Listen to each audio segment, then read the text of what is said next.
Hello बच्चों, welcome back. आज हम करने वाले हैं हमारा लेक्चर नंबर 5 चैप्टर सॉल्यूशंस का, colligative properties and determination of molar mass. मैंने आपको लास्ट लेक्चर में भी बताया है ये चैप्टर बहुत इंपॉर्टेंट है। इस चैप्टर का ये टॉपिक बहुत इंपॉर्टेंट है। बहुत सारे क्वेश्चंस आते हैं बोर्ड में भी, कॉम्पिटिशन्स में भी। चलिए शुरू करते हैं। आज हम पढ़ने वाले हैं इन कॉलिगेटिव प्रॉपर्टीज़ के अंदर कि किस तरह से जब हम एक वॉलेटाइल लिक्विड के अंदर सॉलिड को मिक्स कर देते हैं तो किस तरीके से उसका बॉइलिंग पॉइंट, उसका freezing point, melting point change हो जाता है। This is what is called as the colligative property. देखिए, हमने जब रॉल्स लॉ पढ़ा, रॉल्स लॉ के एंड एक लास्ट टॉपिक के अंदर हमने पढ़ा था कि जब हम एक सॉलिड को एक वॉलेटाइल लिक्विड के अंदर मिक्स करते हैं, where volatile liquid act as solvent and solid act as solute. ठीक है, जब इन दोनों को मिक्स करते हैं तो हमने देखा था there was decrease in vapour pressure, decrease in vapour pressure of volatile liquid, क्योंकि सॉलिड तो प्रेशर बनाएगा नहीं। प्रेशर तो बनाने का काम किसका है? गैसियस का। और वॉलेटाइल लिक्विड में वेपर फेज आ जाएगी, इसीलिए वो पार्टिकल्स बनाएगा गैसेस के, इसीलिए पार्शियल प्रेशर भी आएगा। सो जब हम एक सॉलिड को डाल देते हैं तो वेपर प्रेशर कम हो जाता है। अब खाली वेपर प्रेशर कैसे कम हो जाता है, इसके अंदर और बहुत सारी प्रॉपर्टीज इन्वॉल्व रहती हैं। There are many properties of solutions which are connected with this decrease in vapour pressure. ये वेपर प्रेशर जब कम होगा तो इसकी वजह से बहुत सारे चेंजेस मिलते हैं। पहला आपको मिलता है there is relative lowering of there is relative lowering of vapor pressure of solvent। ये हमने सबसे पहली प्रॉपर्टी देखी है। दूसरी प्रॉपर्टी इसमें क्या आती है? there is depression in freezing point। अगर बर्फ़ 0 डिग्री पे बर्फ जमती है तो अगर उसमें कुछ मिक्स कर दे तो वो 0 से नीचे चला जाएगा उसका मेल्ट फ्रीजिंग पॉइंट। सो मान लीजिए आपने आइसक्रीम बनानी है, पानी को आप सॉलिडिफाई करना चाहते हैं, 0 डिग्री पे हो जाएगा। लेकिन आइसक्रीम बनानी है, you have to go little lower than that, maybe -4 -3 temperature के ऊपर आपको जाना पड़ेगा। So there is a depression in the freezing point of solvent. Number 3 is there is elevation in boiling point. पानी simple डालते हैं तो 100 degree पे बॉईल कर देता है, लेकिन अगर हम उसमें कोई सॉलिड मिला दें तो मे बी 100 की जगह 103 पे या 150 पे बॉईल करेगा। सो this is elevation in boiling point. And number 4 is the osmotic pressure of the solution.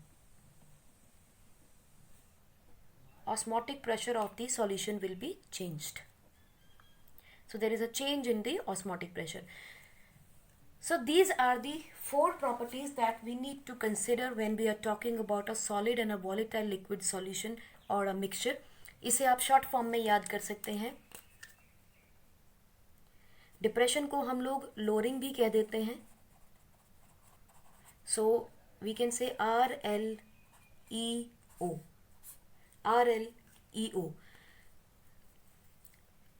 Okay, we can say relative lowering of vapor pressure, lowering of freezing point, elevation of boiling point and change in osmotic pressure. तो आप किसी भी तरीके से उसे याद कर सकते हो। रेलो आसान लगा मुझे, so we can just use that.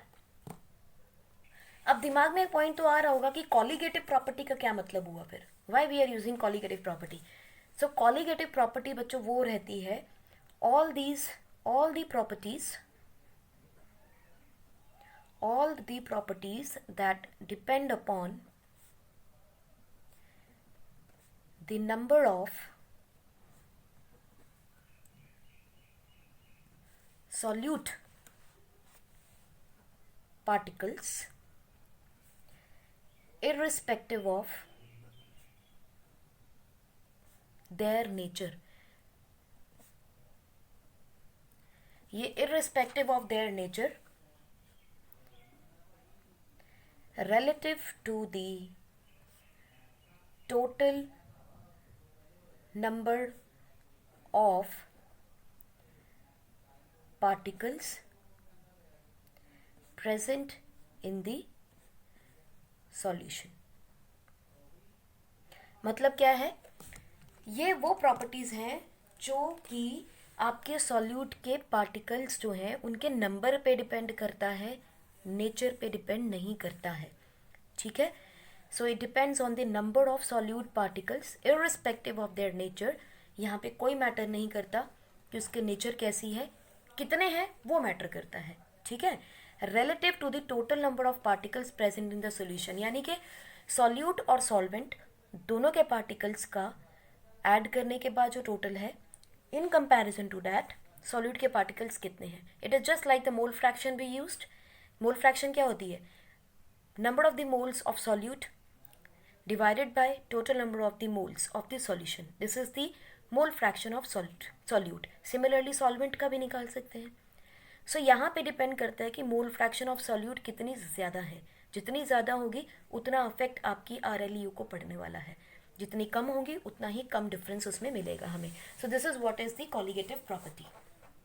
और डिटेल में जाना चाहते हो तो आप ये याद सकते हो, कॉलीगेटिव बच्चों वर्ड जो है ये एक लैटिन वर्ड है जिसमें कॉली वर्ड अलग है and which is been derive like co word is together, ये तो हमें पता ही है।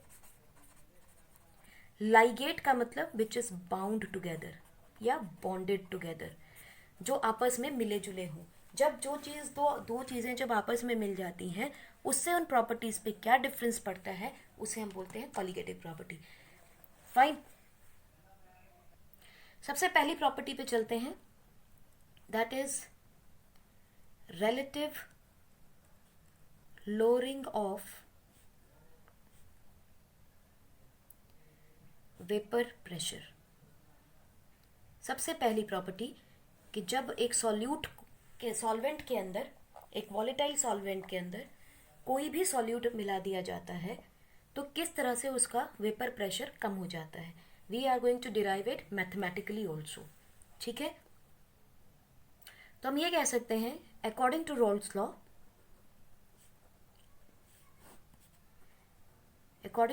लॉ, प्योर सॉल्वेंट अगर हम देखें तो उसका वेपर प्रेशर क्या होगा। प्योर सॉल्वेंट का vapour pressure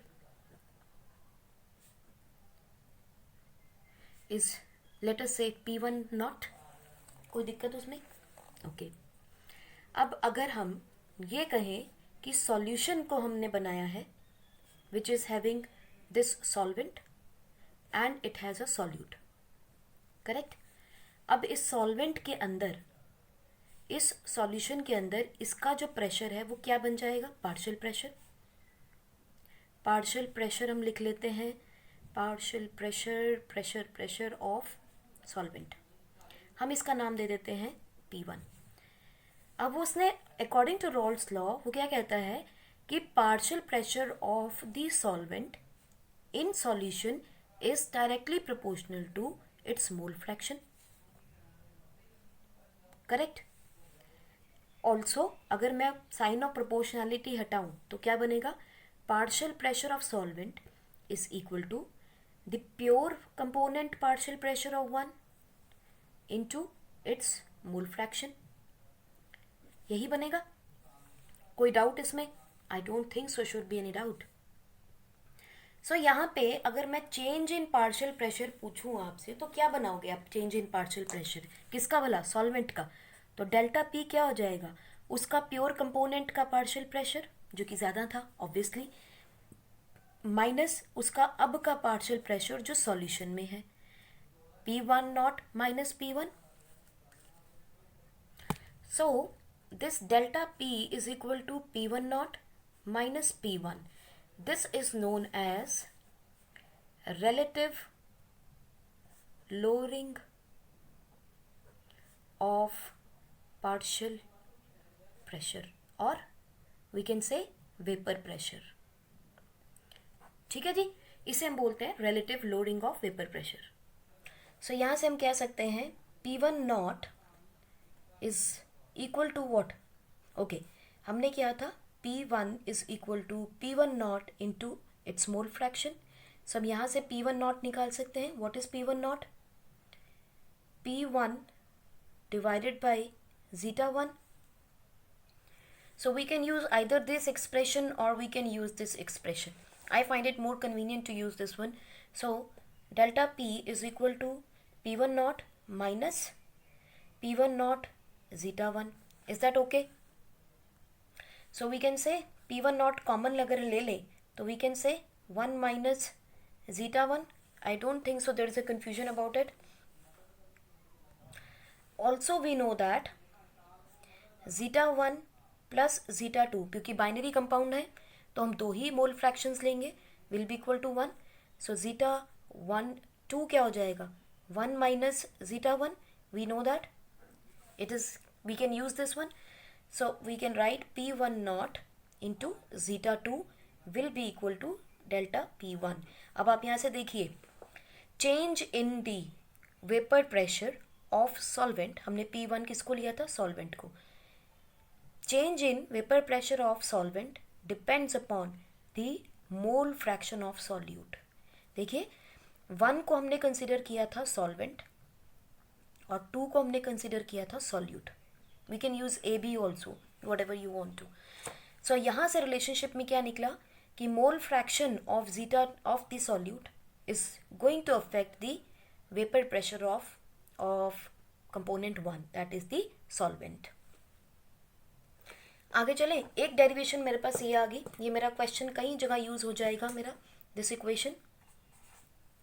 now can I से zeta 2 is equal to delta P1 upon P1 naught? We can say that. Delta P क्या हो गया? हमने ऊपर निकाला था. डेल्टा P क्या होता है? प्योर कंपोनेंट का partial pressure minus partial pressure in solution divided by P1 naught. This can be written as P1 naught upon P1 naught minus P1 upon P1 naught. LCM को खोला हमने, थोड़ा expand किया और कुछ नहीं किया. We can say 1 minus P1 upon P1 naught. Is it easy? I don't think so. It should be a confusion. So this is my zeta 2. ठीक है, इसे हम अपनी सेकंड इक्वेशन मान लेते हैं. चलिए आगे चलते हैं. zeta 2 की और क्या वैल्यूज हो सकती हैं? What else zeta 2 can be? देखिए zeta 2 एक और चीज़ हो सकती है, मोल fraction of 2 divided by number of the moles of solvent plus number of the moles of solute. ये भी zeta 2 है.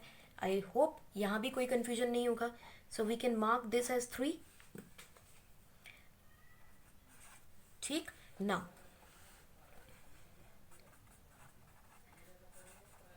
From 2 and 3 we can say N2 upon, यानी कि mole fraction of solute N1 upon N plus N2 can be written as P1 upon P1 nought. दोनों को use करके हमने उसे लिख लिया. I hope this is also clear, कोई दिक्कत नहीं है. Okay, now remember one thing, जब भी आप सॉल्यूट ऐड करेंगे, सॉल्यूट की जो कॉन्सेंट्रेशन रहती है बच्चों, it is very very less than solvent. क्योंकि हमें पता है हमारा सॉल्वेंट बहुत ज़्यादा क्वांटिटी में है और सॉल्यूट कम क्वांटिटी में है.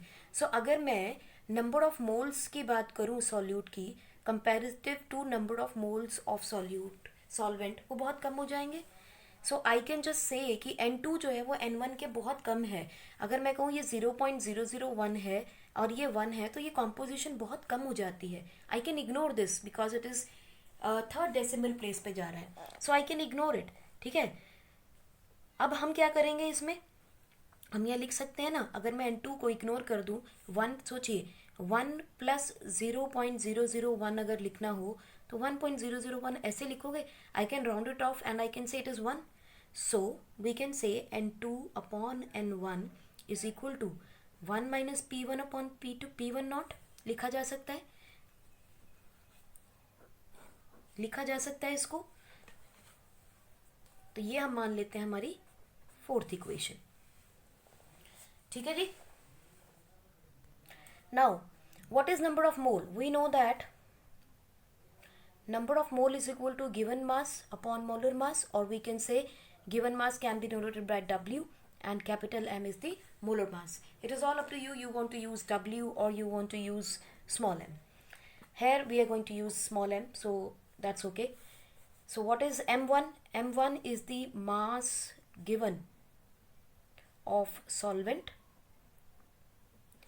M2 is equal to mass given of solute. Capital M1 मास यानी molar mass of solvent and capital M2 is the molar mass of solute. ठीक, अब नंबर ऑफ मोल्स की जगह हम इस रिलेशनशिप को लिख सकते हैं. अगर नंबर ऑफ मोल्स ऑफ 2 निकालने हो तो मैं क्या लिखूंगी? N2 क्या हो जाएगा? Given mass of solute upon molar mass, और N1 क्या हो जाएगा? Given mass upon molar mass. Correct. So हम यहाँ वैल्यूज पुट कर सकते हैं N2 की. N2 हो जाएगा M2 upon capital M2 into capital M1 upon M1. I have just reverse the digits. I hope इतना आप कर लेंगे. So this is equal to P1 nought minus P1 upon P1 nought. Correct. ये आपका एक डेरिवाइव्ड formula हो गया जो आपको न्यूमेरिकल्स में बहुत काम आने वाला है. सो this is what is the relative lowering of partial pressure and determining the molecular masses of the solvent or solute. ठीक, इसको आप ध्यान रखेंगे. इसके ऊपर बहुत न्यूमेरिकल्स आपको करने को मिलने वाले हैं. ठीक, ओके. बिफोर मूविंग ऑन एक बार फिर देख लेते हैं relative lowering of vapour pressure क्या है. प्योर सॉल्वेंट का जो वेपर प्रेशर होगा that will be given as P1 nought, and for solute we are going to use number 2. 2 is solute and 1 is for solvent. Partial pressure अगर हम देखें pure solvent का तो P1 नॉट है, लेकिन सॉल्यूशन के अंदर उसका पार्शियल प्रेशर P1 हो जाएगा and it will be directly proportional to its mole fraction. P1 क्या है? P1 not into x mole fraction उसकी. डेल्टा P क्या हो जाएगा? प्योर कंपोनेंट के प्रेशर में से इस मिक्सचर के प्रेशर को कम कर देंगे तो आपको डेल्टा P मिल जाएगी. So delta P is equal to pure component का pressure minus the pressure of the component in mixture. This is the relative lowering of vapour pressure. P1 naught is equal to P1 upon X1 भी लिख सकते हो, या P1 is equal to P1 not X1 लिख सकते हैं. दोनों हमने देखे हैं. सो डेल्टा P में इसके वैल्यू पुट कर लेते हैं. P1 nought minus P1 not X1 which is what? P1 partial pressure in solution. Simplify किया, P1 पहले आपने कॉमन ले लिया, 1 माइनस जीटा 1 हो गया. अब zeta 1 plus zeta 2 will be equal to 2. Why? Because for binary components, for binary solution हमारे पास 2 ही ऐसे मोल फ्रैक्शंस निकलेंगी and we know that sum of all the mole fractions is always equal to 1. तो zeta 2 की value निकाल सकते हैं यहाँ से 1 माइनस X1, और हमारे पास क्या है? 1 माइनस X1. हम उसकी जगह X2 लिख सकते हैं, हमने लिख लिया. This gives that the relative loading of vapor pressure is directly proportional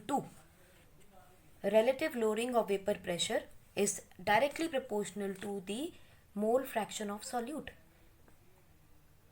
Relative loading of vapor pressure of solvent is directly proportional to P1 standard छोड़ देंगे अगर, is directly proportional to the mole fraction of solute. ठीक है जी. सो solute की mole fraction कैसे निकाली हमने? Delta P1 upon P not की जा सकती है यहाँ से. डेल्टा P1 क्या था? P1 nought minus P1 nought. दोनों को हमने सिंप्लीफाई किया तो we can say that zeta 2 is equal to P1 minus P1 upon P1 nought. Now at the same time हमें ये भी पता है कि मोल फ्रैक्शन क्या होती है? Number of the moles of solute divided by total number of the moles. हमने कर लिया और इन दोनों को हमने इक्वेट कर दिया.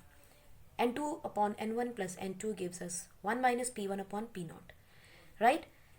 यहाँ से नंबर ऑफ मोल्स को हम लोग सिंप्लीफाई करके उसके मॉलिक्यूलर फार्मूला और गिवन मॉलिक्यूलर वेट से रिलेट कर लेंगे. गिवन वेट अपॉन और given mass upon capital M molecular mass. तो सॉल्यूट का निकालेंगे तो M2 upon capital M2, N1 is equal to M1 upon capital M1 for solvent. तो हम यहाँ लिख सकते हैं this is for solute and this is for solvent. ठीक, वैल्यूज यहाँ पुट कर दी. you get m2 upon capital M2, m1 upon small m1, which is equal to the change in the relative lowering of vapor pressure, which is the delta P. ठीक, so यहाँ से हमें एक relationship मिल गया with relative lowering of vapor pressure and molecular masses. एक example देखते हैं, हमें ज़्यादा क्लियर हो जाएगी इसकी एप्लीकेशंस क्या है. The vapour pressure of pure benzene मतलब it is giving the standard pure component का P1 नॉट दे रहा है. Vapour pressure of pure benzene at certain temperature is given to you 0.850 bar. A non volatile non electrolyte solid weighing 0.5 gram, क्या given है आपको? M2, small m2. When added to 39.0 gram of benzene, क्या given है आपको? M1, small m1, जिसका कि molecular mass आपको already दे दिया 78 gram. Capital M1 is given to you. Vapour pressure of the solution then is 0.845 bar, यानी आपको उसने क्या दे दिया? इस बेंजीन का प्रेशर दिया है, पार्शियल प्रेशर दिया है जब वो सॉल्यूट के साथ मिक्स कर दिया है. He is asking what is the molar mass of solid substance added. So we want to find out the molar mass of solute. Correct? तो देखें इसका एप्लीकेशन में क्वेश्चन कैसे सॉल्व करना है. So let us look at the example 2.6. Vapor pressure of pure benzene at a certain temperature is given to you. I'm just gonna write PB for benzene. Pure pressure आपको given है 0.850 बार. A non-volatile, non-electrolyte solid weighing 0.5 gram, which is M2, which is equal to 0.5 gram. हमें नहीं पता ये solute जो है वो क्या है, ठीक है? And it is a solid which is non-volatile. Okay. Added to 39 gram benzene, यानी M1 is given to you 39 gram. जिसका कि मोलर मास आपको गिवन है 78 gram. Vapour pressure of the solution then is, क्योंकि ये तो नॉन वॉलेटाइल है तो वेपर प्रेशर किसकी वजह से होगा? सिर्फ और सिर्फ बेंजीन की वजह से. सो टोटल प्रेशर कितना हो गया उस सॉल्यूशन का? 845 bar. Now look at it. 0.850 was the pure pressure. Mixture के अंदर, सॉल्यूशन के अंदर 0.845 हो गया, यानी कि डेल्टा पी हम यहाँ से निकाल सकते हैं. P nought B minus P B which is equal to 0.850 minus 0.845 which is equal to how much? 0.005 bar. निकाल सकते हैं डेल्टा पी यहाँ से हम लोग. ओके, नेक्स्ट हमें क्या निकालना है? What is he asking? He says what is the molar mass of this solid. आपको M2 निकालना है. तो हमने सिंपल अपना क्या करना है, डायरेक्ट फॉर्मूला अप्लाई कर सकते हैं. वैसे मोलर मास निकालना है M2, गिवन मास M2 है हमारे पास, M1 है, M1 कैप स्मॉल भी है, डिफरेंस भी पता है और ओरिजिनल भी पता है. So we can use this thing. कई बार एक चीज़ हमें नहीं याद भी आती है, तो आप अगर नहीं याद रहता ये फॉर्मूला आपको कि किसको ऊपर रखना था किसको नीचे, तो आप बेस फॉर्मूले पे आ जाइए. So what you have to find out this M2. तो अगर सॉल्यूशन लिखेंगे तो सबसे पहले मुझे लिखना पड़ेगा there is the relative lowering of vapour pressure, ठीक है? And we know N2 upon N1 is equal to delta P nought upon P. यही हमारा relative lowering of vapour pressure है. वैल्यूज पुट कर लीजिए. याद रहे तो बहुत अच्छा है, ना याद रहे तो आप इस बेस फॉर्मूले से अप्लाई कीजिए. Small M2 upon capital M2 into capital M1 upon small m1 is equal to delta P nought upon P nought B. हम यहाँ से अपनी वैल्यूज उठा लेते हैं. M2 की वैल्यू हमें गिवन है 0.5 ग्राम. कैपिटल M2 आपको निकालना है. स्मॉल कैपिटल M1 गिवन है 78. This is given to you 39. 0.05 bar आपने कैलकुलेट किया है. ओरिजिनल आपको गिवन है 850. करेक्ट है. आप यहाँ से इजीली सॉल्व कर सकते हैं. ये आ जाएगा 2.5, ये कितना हो जाएगा 1.0 upon M2 is equal to 0.05 upon 0.850. Correct. तो M2 क्या हो जाएगा आपका? M2 will be equal to, आप रिवर्स कर देंगे बिकॉज क्रॉस मल्टीप्लाई करेंगे तो क्या हो जाएगा, इसका डेसिमल हटा देते हैं, हमें चाहिए ही नहीं. सो we can say 850 divided by you have 5. So इसको सॉल्व करेंगे तो कितना आ जाएगा आपके पास, 5 1s are 5, 5 7s are 35 and 0. So M2 will be equal to 170 gram. So हम कह सकते हैं हमारे पास M2 की वैल्यू आ गई है 170 gram. This is my answer. ये इस तरह के क्वेश्चंस आपको रिलेटिव लोडिंग और वेपर प्रेशर या कॉलिगेटिव प्रॉपर्टी से मिलने वाले हैं.